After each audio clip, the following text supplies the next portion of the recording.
Hey guys, welcome back to TechMan. Today, let me show you how to set WhatsApp profile picture without losing quality. In today's quick tutorial, I'll show you how to set a WhatsApp profile picture without sacrificing quality. First, make sure the photo you want to use is high resolution for the best results.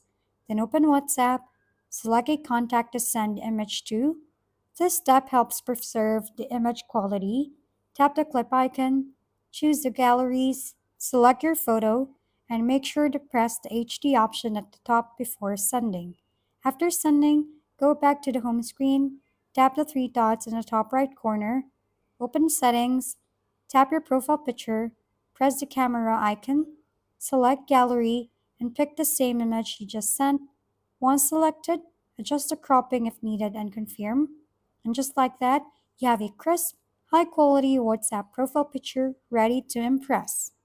If we've been helpful, kindly give us a thumbs up and don't forget to hit the subscribe and bell button for more contents.